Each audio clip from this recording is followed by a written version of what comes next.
তুমি খেতে বসে পড়ছো, বাসা সবাই খাইছে? না, তাহলে তুমি যে খেতে বসে পড়লে? ডাক্তার বলছে সময় মতো খেয়ে নিতে। ডাক্তার তো কত কিছুই বলে, তাই বলে বাড়ির সবাইকে রেখে তুমি খেতে বসে পড়বে?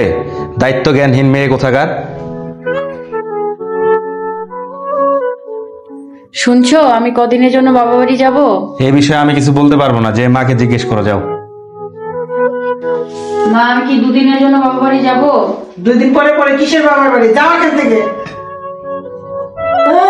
দেখো ভাইয়া, জামাটা কত সুন্দর না? হ্যাঁ, জামাটা তো অনেক সুন্দর। কখন থেকে কেসে যাচ্ছ? যাও না, গিয়ে পানি খাও না। কানের কাছে শুয়ে শুয়ে কাশতেছো।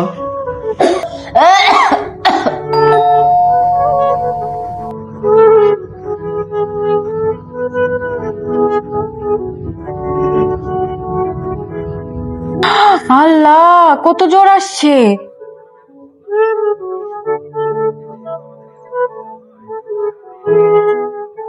বৌমা, রাতে কোনো অসুবিধা হইলে আমাকে ডাক দিও।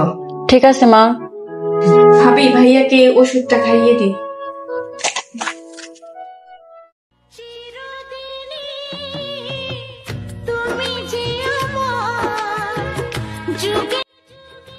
তুমি ঘুমাও, তুমি উঠছো কেন? তোমার শরীরটা ভালো না, ঘুমাও।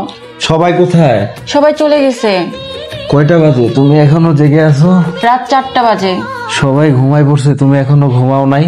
তুমি অসুস্থ, আর আমি কি ঘুমাতে পারি? তোমার সেবায় আমি সুস্থ হয়ে গেছি। পরিবারের কারো কথায় স্ত্রীর সাথে দুর্ব্যবহার করবেন না, কারণ একটা সময় স্ত্রী ছাড়া আপনার পাশে কেউই থাকবে না। স্ত্রী হলো যৌবনকালের প্রেমিকা, মাঝ বয়সের সঙ্গী এবং বৃদ্ধ বয়সে সেবিকা।